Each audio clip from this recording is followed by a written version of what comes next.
आत्मा के बारे में साधारणताएं माना जाता है कि वह शरीर के हर हिस्से एवं रेसे रेसे में रहती है, यानी जहाँ भी संवेदना होती है वहाँ उसकी उपस्थिति महसूस की जाती है।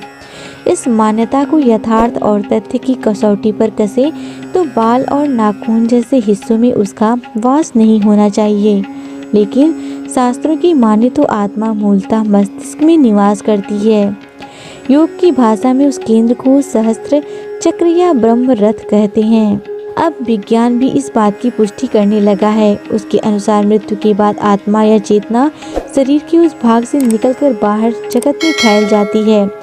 शास्त्र की भाषा में दूसरे लोगों की यात्रा पर निकल जाती है।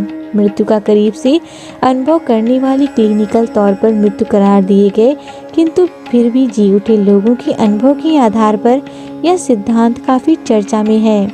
शरीर की तांत्रिक प्रणाली से व्याप्त क्वांटम जब अपनी जगह छोड़ने लगता है तो मृत्यु जैसा अनुभव होता है। इस सिद्धांत या निष्कर्ष का आधार यह है मस्तिष्क में क्वांटम कंप्यूटर के लिए चेतना एक प्रोग्राम की तरह काम करती है। यह चेतना मृत्यु के बाद भी ब्रह्मांड में परिव्याप्त रहती है। डेली मेल की खबर के अनुसार एरिजोना विश्वविद्यालय में एंथेसियोलॉजी एवं मनोविज्ञान विभाग के प्रोफेसर एमरेटस एवं चेतना अध्ययन केंद्र के निर्देशक डॉक्टर स्टुअर्ट हेमेरोफ ने इस सिद्धांत को आगे बढ़ाया है। उनसे पहले ब्रिटिश मनोविज्ञानी सर रोजर पेनरोज इस दिशा में काम कर चुके हैं। प्रयोग और शोध अध्ययनों के अनुसार आत्मा का मूल स्थान मस्तिष्क की कोशिकाओं के अंदर बने ढांचे में होता है, जिसे माइक्रोट्यूबल्स कहते हैं।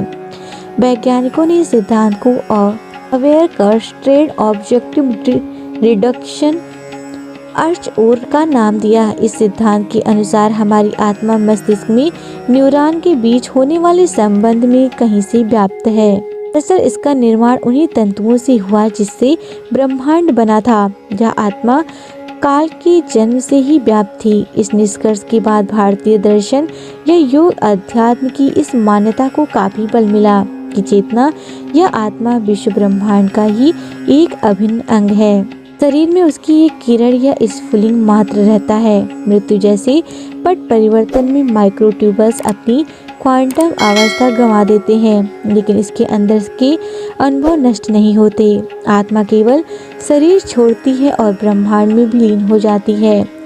हेमरॉफ का कहना है कि हृदय काम करना बंद हो सकता है, रक्त का प्रवाह रुक जाता है, माइक्रोट्यूबल्स अपनी क्वांटम अवस्था गंवा देते हैं, लेकिन वहाँ मौजूद क्वांटम सूचना नष्ट नहीं होती। ये व्यापक ब्रह्मांड में वितरित एवं विलीन हो जाती है।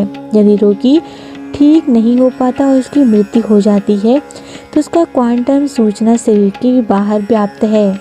धर्म परंपरा इस अनुभव को स्मृति और संस्कार के साथ शरीर के बाहर रहने और उपयुक्त स्थितियों का इंतजार करना बताते हैं। दूसरे शब्दों में आत्मा पुनर्जन्म की तैयारी करने लगती है।